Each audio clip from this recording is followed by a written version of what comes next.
और जब समय अच्छा मनों का होता है तो बुरा करने पर भी वो फल अच्छा देता है।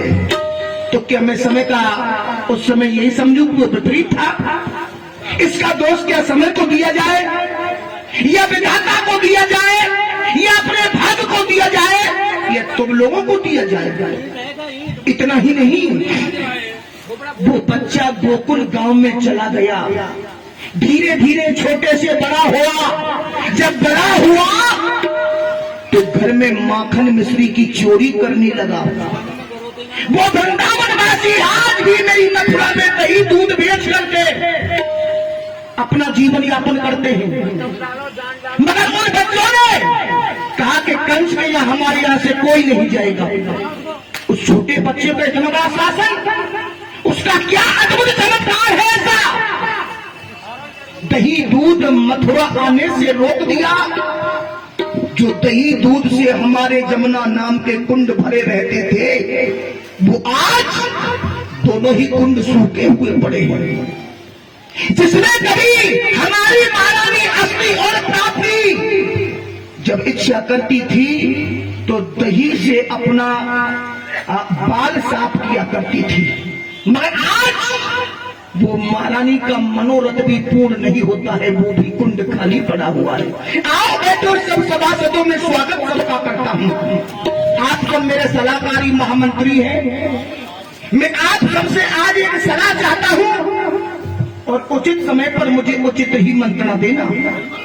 जो मैंने सुना है वो बच्चा अगर शत्रु को तुम वही की वही संकेत नहीं करोगे तो वो आज छोटा काम कर रहा है, कल वो बड़ा करेगा, परसों तो तुम्हारी छाती पर चढ़ करके तुम्हारा खून ही पी जाएगा। इसलिए मैं चाहता हूं उस बच्चे की अजगरी को जल्दी से जल्दी रोका जाए। आओ बैठो, सब सभासदों में स्वागत सबका करता हूं।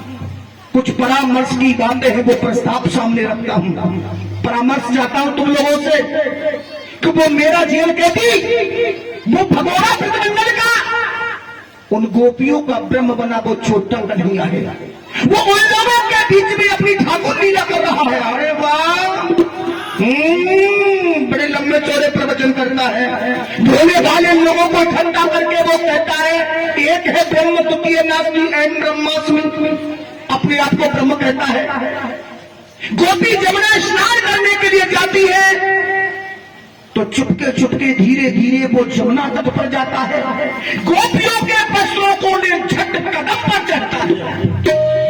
जो ब्रह्म मुहूर्त में 4 बजे जमुना में स्नान करने के लिए हमारे यहाँ से नारी जाती है, वो कालिया उनके पीछे जाता है। जहाँ गोपी वस्त्र रखती है, गोपी वस्त्रों को रख करके जमुना में प्रवेश कर जाती है स्नान करने के लिए, और वो कालिया चुपके से वस्त्रों को लेकर कदम के वृक्ष पर चढ़ जाता है। जब गोपी जमुना स्नान करके बाहर निकलती है, कहती है कि बहन बहुत समय हो गया स्नान करते हुए, अब तो वस्त्र पहनो, दिन भी निकलने लगा है।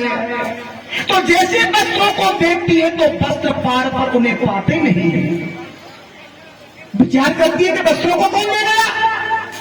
कहीं हवा का झोंका आ गया, कोई आंधी तूफान आ गया जो उसमें वस्त्र हमारे उड़ गए। एक ने कहा कि आंधी तो आई नहीं, मैं तो यही पार पे खड़ी थी। दूसरी ने कहा कि ऐसा तुम्हें जमुना का प्रभाव कर गया हो, हमारे वस्त्र जमुना के पानी में बह गए हो। तीसरी ने कहा कि मैं तो जमुना में स्नान कर रही थी तो जमुना का जल तो बढ़ा नहीं। चौथी ने कहा कि कहीं कोई बंदर तो नहीं आ गया। पांचवी ने कहा कि रात्रि में बंदर को दिखता नहीं है, इस समय बंदर आ नहीं सकता है। छठवीं गोपी ने कहा तो फिर कौन ले गया? जब वो सातवां वो कृष्ण कन्हैया होय होय होय होय होय कदम के वृक्ष पर चढ़ करके मुस्कुराता है, फिर वो अपना अलगोजा बजाता है, मुरली तान दे करके अपना सबका मन अपनी ओर खींचता है। तब कहता है कि गोपियों, तुम्हारे वस्त्र मेरे पास में हैं। अगर तुम्हें अपने वस्त्र चाहिए तो एक एक करके मेरे सामने आओ। गोपी कहती है करे कलुआ, तेरे सामने आ नहीं सकती, हम नग्न अवस्था में हैं, क्योंकि समझ लो हमने गीले वस्त्र पहन रखे हैं। गीले वस्त्रों से इसलिए स्नान करती है तो नग्न अवस्था में ही मानी जाती है, इसलिए बाहर गीले वस्त्रों से भी नारी को आना शोभा नहीं देता है। इसलिए कहती है कि वस्त्रों से आओ और अपने वस्त्र ले जाओ। गोपी कहती है कि कंस से जाकर के शिकायत करती ना, ये तुम्हारी चतुराई, तुम्हारी ठकुराई, तुम्हारी ये क्या नाम है जो तुम कुछ कहते हो ना, ये सब कुछ छीन लिया जाएगा। तब कहता है मुस्कुरा करके, ठुला करके, अरे गोपियों, जब तुम कंस की याद दिलाती हो तो मेरी भुजा फड़कती है, और एक दिन कंस के केसों को पकड़ के मथुरा के सिंहासन पर धड़ाकते पड़ाक मार डालूंगा। ओए ओए ओए, इन बातों को सुनकर के मन में आता है कि महादेव की सौगंध, अगर वो परमात्मा मेरे सामने अपना सूरत दिखाने आ जाए तो परमात्मा की आत्मा एक मुक्के में बाहर निकाल दूंगा। दही दूध माखन मिश्री सब मथुरा आने से रोक दिया। अब सोच जरा से बच्चे ने मेरा शासन मुख मोड़ दिया।